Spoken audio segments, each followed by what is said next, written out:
Hi everyone. Today joining me in my office is Serena Loeb. She is the manager, I hope I got that right, manager of the Pride Center at Cal State University Northridge. And in honor of LGBTQ month, we're having a little conversation about what the Pride Center does and how it affects students at Cal State Northridge. So welcome. Thank you very much. Happy to be here. So thank you. I went to Cal State Northridge, and it was a long time ago. Things have changed in a positive way. Can you tell me a little bit more about the history of the Pride Center and when it was established, and just a little more about it? Absolutely. So the Pride Center opened in fall of 2012, and so we've almost at our 10-year anniversary. I was recently doing the math, going, time flies, because I've been there that whole time. And really the history of it with a lot of different resources on campus is through student activism. Prior to 2012, there wasn't a lot of LGBTQ resources on campus, and that was definitely a need. And over the years, there definitely has been activism, but we really pushed it in like 2012, 2010, 2011 to get the activism to open. It's just the increase in suicides within the community that were publicized, and really just the need to have more support. And so we were fortunate to open in 2012 and then continue to expand over these 9, almost 10 years.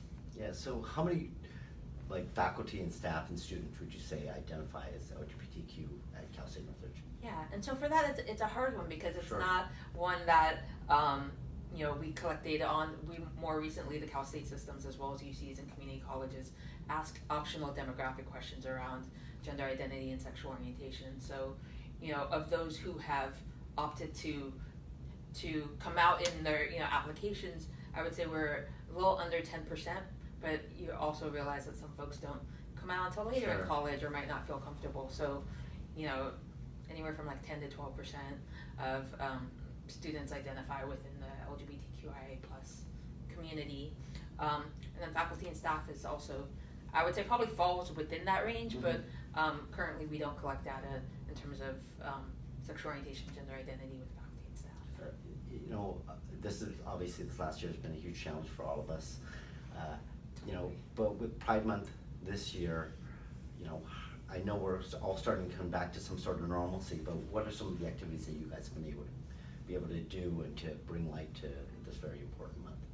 Yeah, and so this month we did a lot of great interactive virtual programs, and so currently in the month of June we were still doing virtual, but we were able to connect with students. We had every Friday throughout the month of June what we called our Out on Stage, which is we had musicians, comedians, drag performances all on our Instagram Live, and so really ways for folks to connect and also for us to uplift and support our community by giving them a platform to really perform and shine.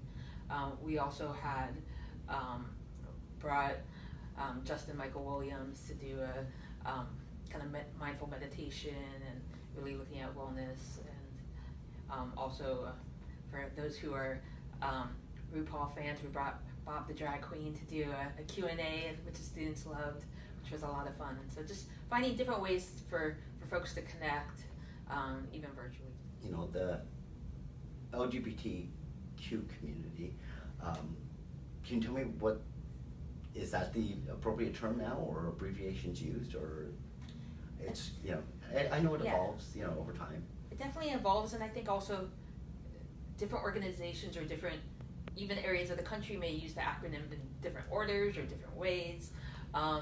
Within the Pride Center, we'll often say LGBTQIA+, and so for those who are like, what are all those letters? I can kind of spell that out. So it'd be lesbian, gay, bisexual, transgender, queer, intersex, asexual is the I and the A, and then the plus really is acknowledging that the community is much more expansive. Gotcha.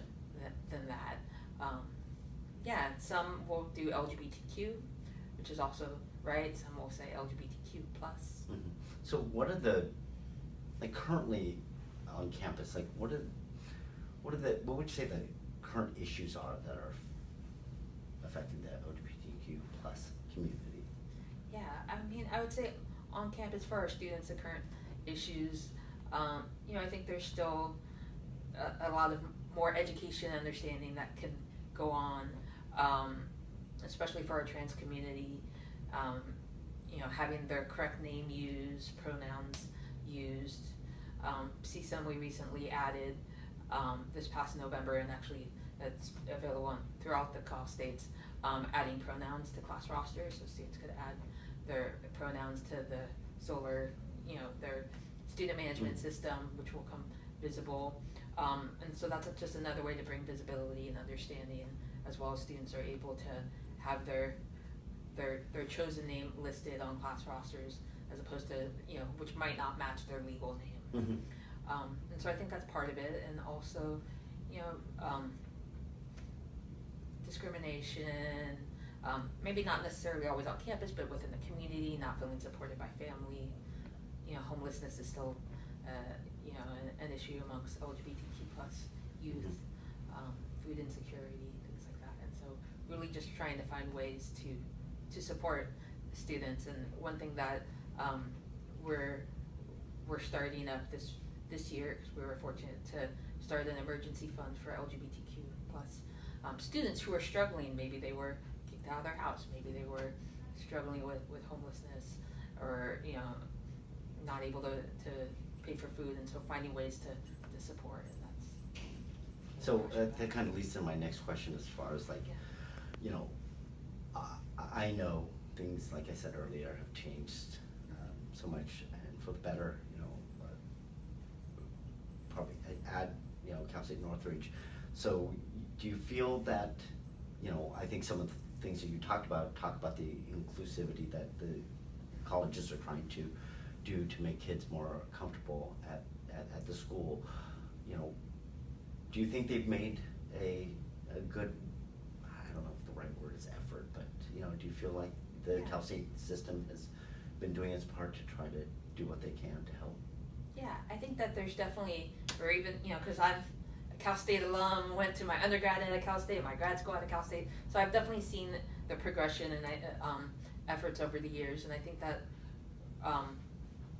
we're making the appropriate steps. I think there's still some ways to go, but I think that, adding inclusive policies, having pronouns listed, having, more and more Cal States are having, whether it's queer studies minors or LGBTQ studies, and really having more services and programs for the community to support them. I know we bring light to it during this month, but what are some ways that we all can help be, supportive of our friends, our colleagues, and what more, can we all be doing to try to, come to a point where, where it's just part of the normalcy of, of who we are, where I think we're making, great strides, especially from someone, where the 50 years that, I've been on this planet.